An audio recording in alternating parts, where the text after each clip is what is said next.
Average के इस type के सवालों को आप लोग बेसिक मेथड से लगाते हैं और अपना बहुत सारा समय गंवा देते हैं इन सवालों को करने में। बेसिक मेथड से नहीं लगाना है, जो चीज़ें ज़रूरी है सिर्फ उतना ही करिए, उसी से आपका आंसर आ जाएगा। जैसे इस सवाल में देखिए, आपको A1, A2, A3 और A4 का औसत दिया है 19.5 के बराबर, यानी 4 संख्याओं का औसत दिया है 19.5। यहाँ पे पहली संख्या A1 आपको दिया है 21, साथ में ये भी बोला है कि A1, A2, A3 इन तीनों का औसत और A2, A3, A4 बाद के 3 संख्याओं का औसत बराबर है। तो बोला गया है कि A4 का मान क्या होगा। बहुत सिंपल सा प्रश्न है ना। तो यहाँ पर A1, A2, A3, A4 को हम लोग ABCD मान लेते हैं, है ना। तो देखिएगा यहाँ पे क्या बोला कि A1, A2, A3 यानी ABC, है ना। तो एवरेज हम लोग कैसे निकालते हैं, जोड़ के जितने वो होते हैं उससे डिवाइड कर देते हैं। तो 3 संख्याओं ABC का एवरेज यहाँ पर A + B + C divide by 3 हो जाएगा, क्योंकि 3 संख्या हैं।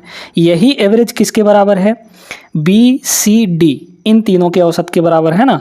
तो B + C + यहाँ पर D इन तीनों का एवरेज कितना आ जाएगा, डिवाइड बाई यहाँ पर 3 हो जाएगा, है ना। तो 3 से 3 आपका दोनों तरफ कट गया। यहाँ पर B + C है, इधर भी B + C है, कट गया। तो A की वैल्यू कितनी आ गई, यहाँ पर D के बराबर आ गई। मतलब D का मतलब क्या, A4 ना, A4 की वैल्यू किसके बराबर है, A के बराबर। A का मतलब A1, है ना। और A1 की वैल्यू आपको दी गई है 21 के बराबर, तो ये हो जाएगा आपका 21। आपको A4 पूछा था, 21 हो जाएगा ऑप्शन नंबर C। समझ में आया कि नहीं। ऐसे इसी टाइप के सवाल हम लोग और आगे चलिए करते हैं। अब देखिए, इस सवाल को लगाना भी बहुत आसान है, बेसिक मेथड से बिल्कुल नहीं बनाइएगा।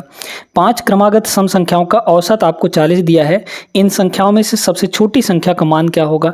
बहुत सिंपल सा प्रश्न है ना। आपको कोई बेसिक तरीका नहीं लगाना, कोई x+2, x+4 इस तरीके से कुछ भी नहीं मानना। सीधे ये देखिए कितने क्रमागत संख्याएं बोला गया है। आपको 5 क्रमागत संख्याएं बोला है, तो 5 जगह यहाँ पर बना लीजिए, ठीक है। 1, 2, 3, 4 और 5 जगह हमने बना लिया। अब औसत का मतलब समझिए दोस्तों। औसत का मतलब होता है माध्य। माध्य का मतलब एग्जैक्टली जो बीच में नंबर होता है ना। अब आपको क्रमागत मतलब लगातार सम संख्याएं बोला है और सभी का औसत यहाँ पर 40 के बराबर दिया गया है। तो सबसे पहले आप ये देखिए कि ये जो औसत होगा ये एग्जैक्ट बीच में होगा, और बीच में होगा तो क्या हम अपने 5 संख्याओं में इसको ले सकते हैं कि नहीं ले सकते। बिल्कुल ले सकते हैं, क्योंकि ये हमारा एक सम संख्या है ना। और आपको क्रमागत सम संख्याओं के बारे में बोला ही गया है। तो बीच में, एग्जैक्ट बीच में, यानी तीसरे नंबर पे हमारा 40 हो जाएगा, ठीक है। यही आपका माध्य होगा। माध्य मतलब औसत, ये दिया है। अब आपको सबसे छोटी संख्या पूछा है, सबसे छोटी संख्या निकाल लीजिए। 40 से पहले आएंगे तो सम संख्या कौन सा होगा, 38 हो जाएगा। 38 से पहले सम संख्या देखेंगे तो ये हो जाएगा 36। 40 के बाद सम संख्या देखेंगे तो यहाँ पे हो जाएगा 42, और 42 के बाद अगला सम संख्या यहाँ पे 44 हो जाएगा। आपको सबसे बड़ा संख्या पूछता तो 44 हो जाता, सबसे छोटा संख्या पूछा है तो 36 इसका करेक्ट जवाब होगा, ऑप्शन नंबर बी। क्या दिक्कत था इसमें, कोई दिक्कत नहीं, आगे बढ़िए। अब देखिए इस सवाल को, ये भी सेम उसी टाइप का सवाल है। इसमें बोला है 5 क्रमागत संख्या, यानी 5 लगातार संख्याएं, सम विषम नहीं बोला है, एकदम लगातार जाना है।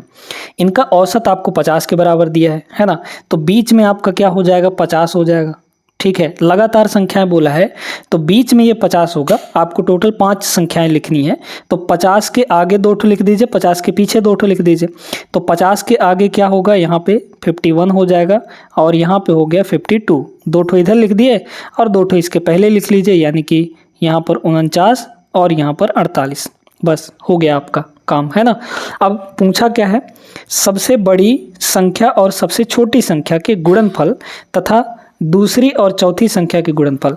सबसे छोटा संख्या यहाँ पे 48 है ना, 48 और यहाँ पर 52, 48 और 52 इनका मल्टीप्लाई, साथ में दूसरी संख्या और चौथी संख्या की मल्टीप्लाई। दूसरी संख्या यहाँ पर 49 और 51, तो 49 यहाँ पर देख लीजिए कितना हो जाएगा, यहाँ पे 49 और यहाँ पे 51, है ना, इनका मल्टीप्लाई। 49 और 51 इन दोनों का मल्टीप्लाई। अब इनका अंतर हमको निकालना है। अब आप बताइए कि कौन संख्या बड़ी होगी, है ना। तो देखिएगा, बहुत ध्यान से समझिए। अब आपको एक स्क्वायर करने का तरीका बताते हैं दोस्तों।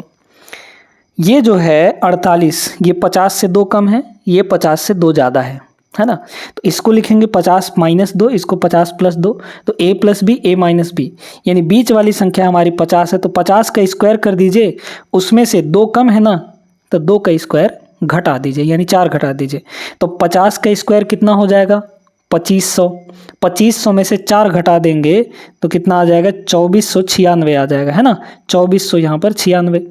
फिर डिफरेंस इधर का देखिए, यहाँ पे ये 50 माइनस 1 है, ये 50 प्लस 1 है, तो मतलब 50 प्लस 1 50 माइनस 1 मल्टीप्लाई कर रहे हैं, तो 50 का स्क्वायर माइनस 1 का स्क्वायर, तो 50 का स्क्वायर 2500 हो जाएगा और उसमें से 1 का स्क्वायर हम लोग माइनस कर देंगे।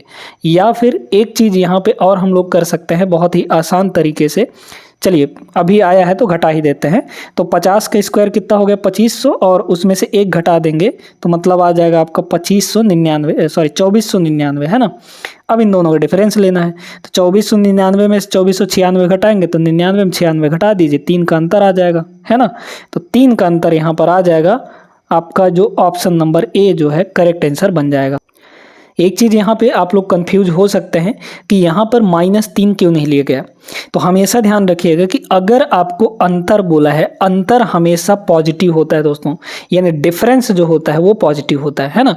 जब हम लोग माइनस करते हैं तो वो प्लस या माइनस में आ सकता है, बट अगर डिफरेंस पूछा गया है तो डिफरेंस हमेशा कैसा होता है, पॉजिटिव आता है, क्योंकि डिफरेंस लेते समय हम लोग बड़ी संख्या में छोटी संख्या को घटाते हैं, तो बड़ी संख्या में छोटी संख्या को घटाएंगे तो हमेशा पॉजिटिव वैल्यू देगा ना, यानी इसका आंसर +3 होगा, -3 मत मार दीजिएगा, गलत आंसर हो जाएगा, ठीक है।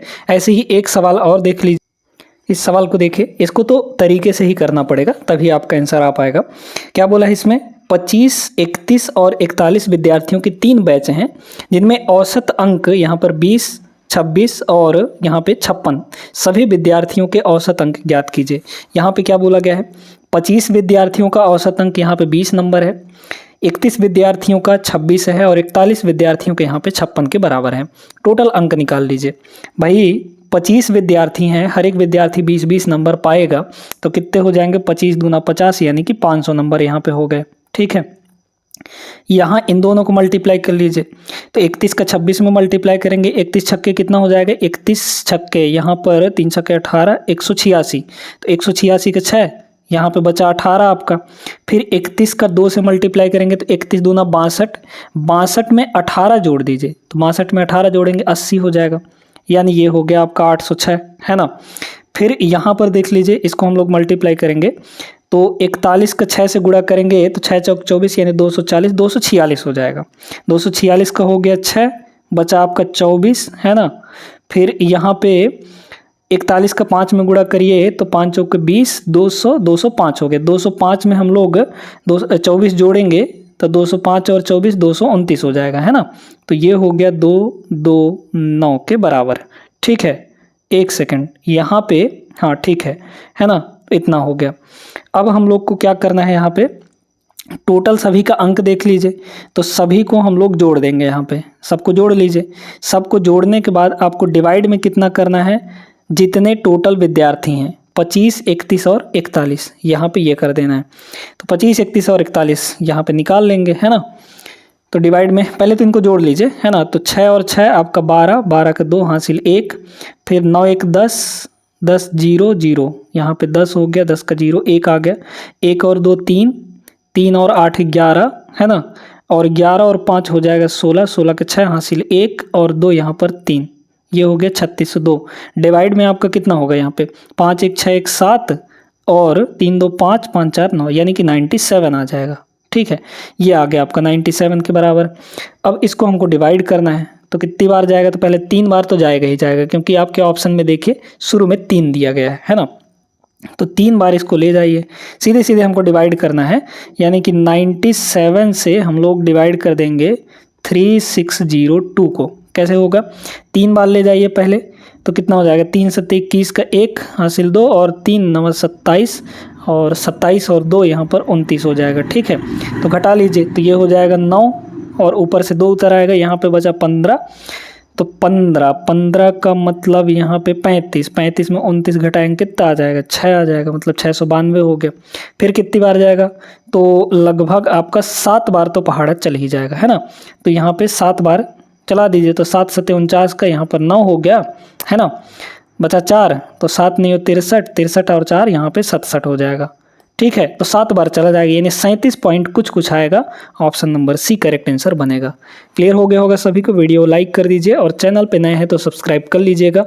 रेलवे एग्जाम्स के लिए आपके मैथ्स की चैप्टर वाइज क्लासेस हमारे दूसरे चैनल पर चल रही हैं जिसका नाम है मैथ शिक्षा। मैथ शिक्षा चैनल का लिंक आपको डिस्क्रिप्शन में दिया गया है इस वीडियो के, तो वहाँ पर जाके उस चैनल को भी सब्सक्राइब कर लीजिएगा। उसमें बेहतरीन तरीके से आपके क्लासेस डेली चल रही हैं।